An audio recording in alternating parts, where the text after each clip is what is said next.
Y de esta forma vamos a iniciar ya con la agenda oficial del CASIACON. Precisamente el tema que vamos a desarrollar es efectos de la geopolítica global y regional sobre la situación actual y futura de los mercados alimentarios.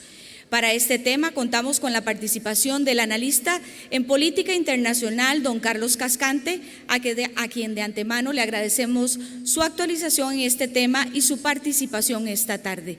Le rescato un par de aspectos del currículum de don Carlos. Posee maestrías en Historia y Diplomacia por la Universidad de Costa Rica. Además es licenciado en Derecho con amplia experiencia profesional y docente. Buenas tardes a todos. Me voy a permitir caminar todo el rato porque por malformación docente generalmente en una clase paso caminando y no paso entre pasillos nada más porque me caigo. Cuando don Mario me invitó a estar con ustedes esta tarde, primero acepté y después me quedé pensando qué difícil es plantear el mundo en 40 minutos. Es decir, qué difícil es plantear esos elementos centrales que nos van a acompañar por los siguientes 20 años en la forma en que vamos a lidiar con el mundo, porque eso es lo que voy a intentar hacer. Puede ser que me equivoque y en 5 años ustedes digan, no, esto no era lo que pasó, pero de eso se trata un poco, hacer prospectiva, pensar qué puede pasar y a partir de ahí tener ideas de innovación. Más que nada, nuestro objetivo de hoy es identificar esas características geopolíticas globales y regionales que vamos a tener que enfrentar como sociedad mundial y también como país, a partir de un concepto de geopolítica. La geopolítica es el arte de la estrategia, es el arte de entender cómo actúan los actores en el largo plazo, qué los motiva, qué los hace más poderosos, qué los hace más débiles. Entonces, cuando nosotros nos enfrentamos a un escenario de intentar comprender qué está pasando en la realidad, porque es un mundo complejo, es un mundo difícil de entender, pasan muchas cosas y el exceso de información a veces nos nubla la mirada. Es un deber ir planteando esas ideas e intentando concretar algunos comportamientos. Vamos a llevar una ruta muy lineal a la hora de plantear estas lógicas, estos grandes puntos de la geopolítica. Primero vamos a ver cómo pinta el escenario global, el escenario mundial, a partir de lo que ha ocurrido en los últimos 10 años. ¿Hacia qué mundo vamos? Y ahí vamos a intentar plantear cómo el mundo que surge en la década de los 90 del siglo pasado ya no existe, es otro mundo. Luego vamos a entrar a algo que llamé el escenario próximo, que son aquellos elementos del entorno regional que nos marcan, y ahí hay 3 actores que para mí son claves: los Estados Unidos, México y Colombia. En el tercer paso de este viaje corto, pero espero que agradable, vamos a ver un poco el entorno centroamericano. Es decir, cómo vamos como país a enfrentar los próximos años de la Centroamérica más complicada que hemos visto en los últimos 30 años. Aquellos que tuvimos la oportunidad de vivir la conflictiva década de los 80, algunos en la niñez como yo, otros en la edad madura, estamos experimentando un retorno a la conflictividad centroamericana, una conflictividad que ha llegado para quedarse y que para ustedes como sector de alimentos es clave comprender Centroamérica, y ahí nos vamos a detener un poco más. Y por último, haremos unas breves conclusiones de lo que como país, como Estado, tenemos que preocuparnos para enfrentar esta realidad. Bien, iniciemos con el escenario global. Tienen en su pantalla un gráfico del gasto mundial de armamentos por regiones, distribuido entre 1990 y el 2021, en números constantes, por regiones. Si ustedes aprecian con atención, después del final de la Guerra Fría, se produce una disminución del gasto militar en el mundo. Pero iniciando este siglo, esa tendencia a la reducción del gasto militar empieza a cambiar. Es decir, hoy por hoy estamos gastando mundialmente más dinero en equipo ofensivo y defensivo militar que lo que gastamos al final de la Guerra Fría, mundialmente hablando. Es decir, estamos entrando en un mundo defensivo. Este no es el mundo de la apertura que se vivió al final de la Guerra Fría. Esto ya no es el fin de la historia que mencionaba un historiador político estadounidense, Francis Fukuyama, que habló de que estábamos llegando al final de la historia en los 90. Creo que el señor se ha arrepentido una y otra vez de ponerle el título al libro. Porque estamos llegando a un momento en que los grandes actores internacionales piensan la realidad en forma de peligro, no de confianza. Y eso cambia el balance entre seguridad y comercio. Si al final de la Guerra Fría y los primeros años de la década de los 90, la gente pensaba que el comercio era más importante que la seguridad, estamos volviendo a un entorno donde el comercio va a volver a estar vis a vis o en una situación de inferioridad con los intereses de seguridad. Es decir, va a ser más importante pensar en seguridad que en libre mercado. Y eso cambia toda la estructura de producción, toda la estructura de abastecimiento. Ese escenario de mayor inseguridad, de mayor conflictividad, está vinculado con tres grandes elementos. Hay muchos, hay una inmensidad de elementos, pero yo centraría mi atención en tres puntos.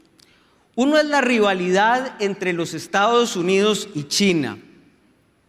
Y claro, ahí, digamos, el primer pensamiento es, ¿habrá un conflicto entre los Estados Unidos y China? Eso, hay una adversariedad. De eso a un conflicto armado hay mucha diferencia. Pero esa adversariedad está vinculada con cuatro elementos fundamentales. El plano defensivo, que es el control del Asia-Pacífico. El plano comercial, que es la lucha por ganar mercados. China es fundamentalmente una potencia comercial.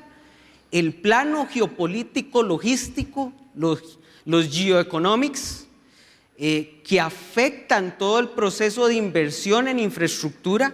Y si no, vuelvan a ver al vecino Panamá con la cantidad de inversiones de China. Y si estamos en una lógica adversarial con los Estados Unidos y el canal de Panamá y todo lo que tiene que ver con el paso de Panamá es importante, pues Centroamérica vuelve a ser un foco conflictivo de esa relación. Y por supuesto el plano tecnológico. El segundo gran elemento son las rivalidades continuas de actores regionales. Es decir, no actores globales. Por ejemplo, Rusia, salvo en plano defensivo, no es un actor tan global, pero genera un conflicto regional en Europa. El problema es que nuestras economías están tan entrelazadas que cualquier conflicto regional, aunque esté focalizado en una parte específica del mundo, nos genera problemas a todos. Y eso ha generado que, comercialmente hablando, en la lógica de suministros, los estados grandes piensen en asegurar suministros y acortar cadenas de suministros. La oferta se está haciendo más escasa al final del día. Y el tercer elemento es algo que no tiene que ver con una lógica estratégica, más bien es un producto de esa lógica estratégica, que son la realidad del cambio climático, que como quiera que lo queramos abordar, trae afectación, y lo otro es la posibilidad de que continúen pandemias. Y eso sí que nos cambia la perspectiva del mundo en los próximos 20 años. Esa lógica de escenario global provoca 5 grandes elementos que a mí me parecen muy rescatables de tener en la mente. En primer lugar, los estados, y esa es una frase de Biden en un artículo que publicó antes de ser electo presidente, que su política exterior va a ser una política exterior de clase media. ¿Eso en qué se traduce? En que los Estados Unidos van a intentar por todos los medios posibles depender menos del entorno. Es decir, estamos viviendo en los Estados Unidos, si no un proceso de desglobalización, si un proceso en el cual la globalización ya no es el elemento fundamental de la política exterior de los Estados Unidos. El libre comercio no es el meollo de la política exterior de los Estados Unidos. Es la competencia con actores globales. Y si eso significa hacer cambios en la forma en que se ve el comercio, desde la lógica de los actores políticos, así se va a ver. Si algunos pensaron que con el cambio de Trump a Biden se iba a cambiar la lógica del proteccionismo estadounidense creciente, eso no pasó. Biden tiene una forma más diplomática que Trump, pero al final esta idea de la política comercial para la clase media une a ambos gobiernos. Esto lleva a que tengamos una necesidad de las grandes potencias de tener suministros seguros, aunque más costosos. Es decir, es mejor el comercio de aliados. Estamos ante una lógica de comercio de aliados. Y eso es una visión de seguridad. Vean que ya no es el comercio por encima de la seguridad, es la seguridad por encima del comercio. Y eso cambia la lógica en que vemos la realidad. Hay una reducción en un mundo defensivo también, hay una reducción de la oferta y recolocación de la inversión. ¿Por qué? Porque ya las empresas grandes que invierten se dan cuenta que si invierten, por ejemplo, en Rusia, que es enemigo de los Estados Unidos, puede ser que no les vaya tan bien. Entonces la inversión se está recolocando a partir de alianzas estratégicas de los actores globales. Y también en un mundo defensivo, la gente piensa más a la hora de invertir. De hecho, el mundo va a crecer menos el próximo año, tanto por la guerra en Ucrania, los efectos, como por, efectivamente, el miedo a la inversión. Y esto es un elemento que hay que tomar en cuenta. Y por último, ese mundo de la política exterior para las clases medias redunda en una visión diferente del mundo del trabajo. Ustedes, estoy seguro que se sorprendieron, al igual que yo, cuando vieron que en Amazon, en una parte, en un espacio de los Estados Unidos, Amazon empezó a pensar, o los trabajadores de Amazon pensaron en sindicalizarse, y en Starbucks se han empezado a sindicalizar. Eso en ese tipo de empresas en los Estados Unidos, que nunca tuvieron problemas laborales abiertos, nos está diciendo que el mundo del trabajo está cambiando. Por otra parte, la gente cada vez más tiene problemas para emplear personal. ¿Por qué? Porque cada vez más asociado con el mundo del trabajo hay ideas de un mejor vivir. Y ese cambio en el mundo del trabajo de una forma u otra va a afectar a la totalidad de las economías cercanas a los Estados Unidos. Este escenario global del mundo defensivo tiene un ejemplo muy claro en la forma de crecimiento. Eso es lo que va a crecer el mundo en los próximos 3 años, de acuerdo con el Fondo Monetario Internacional. Vean ustedes que se acercan los peores años de la crisis. No estamos ante los mejores, no estamos saliendo de la crisis. Estamos en el año menos malo de la crisis. Ya después vamos a ver el crecimiento centroamericano con alguna atención. Y ejemplo de esta situación es la guerra en Ucrania. Y yo sé que todo el mundo piensa, ¿y cuándo terminará la bendita guerra en Ucrania? ¿Cuándo acabará la guerra en Ucrania? La guerra en Ucrania llegó para quedarse por un largo tiempo. Es decir, vamos a tener que enfrentar estas situaciones de precios crecientes por un largo tiempo. ¿Por qué? Porque lo que se está negociando no es negociable. Ucrania no va a ceder sus derechos territoriales frente a Rusia, y Rusia no se va a retirar habiendo conquistado territorio, ¿no? Entonces tenemos que enfrentar que este tipo de guerra, que es regional, va a ser de mediano plazo, va a ser de difícil solución, y en el mundo vamos a tener que lidiar con eso. Y hay que aprender a enfrentar eso, precios altos, etcétera, etcétera, etcétera. Eso no implica que en ciertos sectores no lleguemos a procesos de estabilización. Es decir, si estamos en un mundo conflictivo, donde todos los países tienen problemas de inflación y quieren enfrentar a una Rusia complicada, a pesar de eso van a tener que llegar a algunos acuerdos con Rusia. Ejemplo, se está negociando la salida de grano de Ucrania. ¿Por qué? Porque el grano, el trigo que exporta Ucrania, de ahí efectivamente afecta la alimentación en el norte de África. Y si nos enfrentamos a un problema de alimentación en el norte de África, la inmigración a Europa aumenta y los precios globales del trigo aumentan. Entonces, están llegando a una negociación en ese aspecto. Es decir, es factible llegar a elementos puntuales de estabilidad sin que la guerra acabe.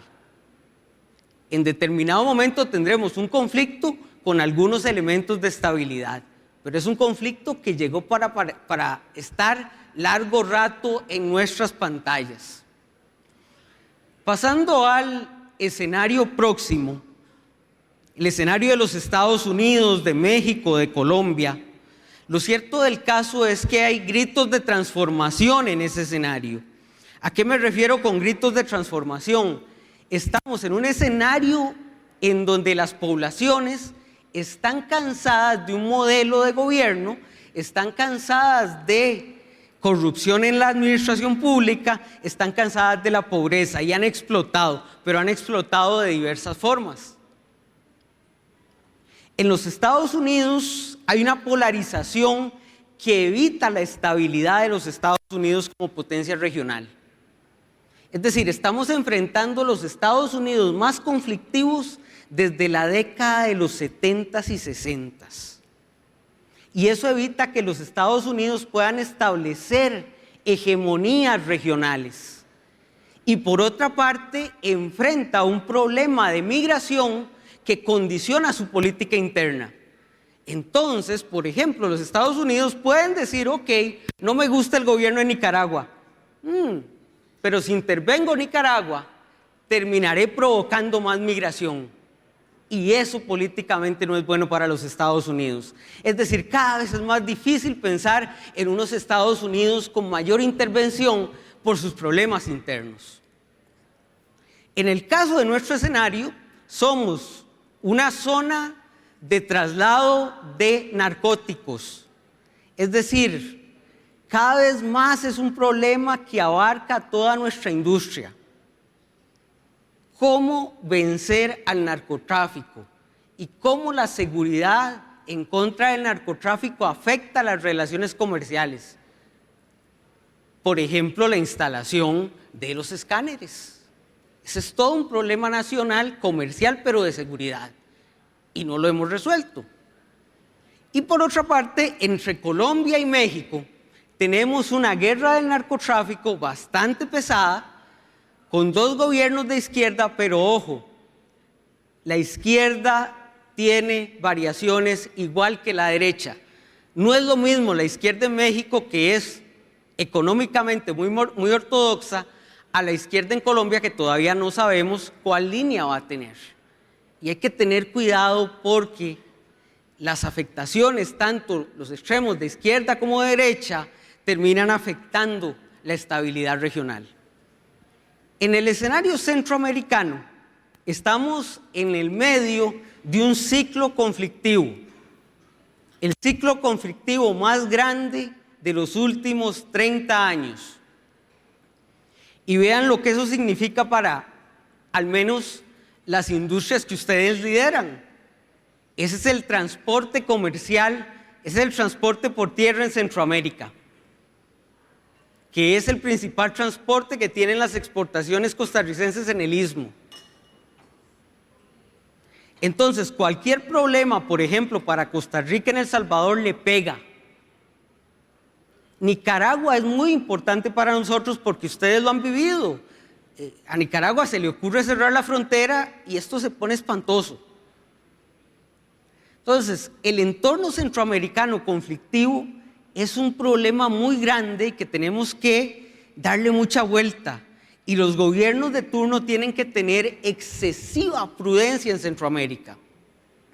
Veamos un dato adicional. Este es el crecimiento proyectado por el Banco Mundial para las economías centroamericanas en junio de este año. Noten ustedes que prácticamente todos los países crecerán menos el próximo año.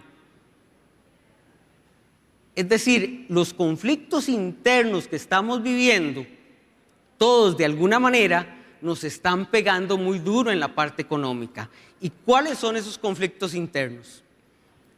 En primer lugar, un régimen nicaragüense dictatorial. No les diría que es un régimen que no sea previsible, tiene previsibilidad, pero lo que no sabemos es cómo lidiar con ese régimen nicaragüense. Ese ha sido uno de los grandes problemas de nuestra política exterior, cómo lidiar con el régimen de Ortega y Murillo. Y podríamos pensar, con un poco de ilusión, que Daniel Ortega ya está llegando a los 80 años y que la sucesión podría facilitar la democracia en Nicaragua. En Nicaragua estamos ante un proceso en el cual, una vez muerto Ortega, muy probablemente entremos en un enorme conflicto sucesorio y no sabemos cómo se va a decantar ese conflicto sucesorio. Podríamos pensar que Rosario Murillo. Sí, pero ustedes saben que el ejército no se lleva bien con Rosario, que la fuerza de Rosario está en la policía. Ejército contra policía, es complicado. Es decir, el problema con Nicaragua no es de hoy, no es de mañana, no es del próximo año. Es un problema de mediano plazo y no sabemos cómo salir de él. ¿Eso qué nos implica? Que tenemos que estar preparados para el cambio. El estallido social panameño. Vean que en Panamá vivían un escenario bastante interesante, un país que venía reduciendo la pobreza, que venía reduciendo brecha social, pero a un ritmo muy lento. Y entonces hay un pleito por medicamentos, por alimentos y por hidrocarburos. Con una sociedad totalmente dispersa, que es muy difícil llegar a un acuerdo político, con unos poderes públicos totalmente deslegitimados. Nuevamente un problema que se puede resolver en el corto plazo, pero que en cualquier momento explota nuevamente. Honduras, con un gobierno que se dice de izquierda, pero no lo crean, el gobierno hondureño nunca será un gobierno de izquierda. Es un gobierno aliado de Managua, sí, un gobierno aliado de El Salvador, pero no de izquierda. Y no sabemos para dónde va, con toda la zona atlántica tomada por el narcotráfico. Difícil lidiar con esa situación. El Salvador está en una situación muy complicada. Por un lado, la violencia de las maras, que ojo, que eso nos pega directamente, porque al final del día el problema de las maras, y entre más el gobierno persiga a las maras, estas se van a expandir y van a migrar, el problema en que nos enfrentamos es cómo evitar que migren a Costa Rica. Y ojo, y esto es paradójico, lo que impide que migren a Costa Rica es el bloque que se llama Nicaragua y las formas que tiene Nicaragua para combatir a las maras, especialmente el ejército.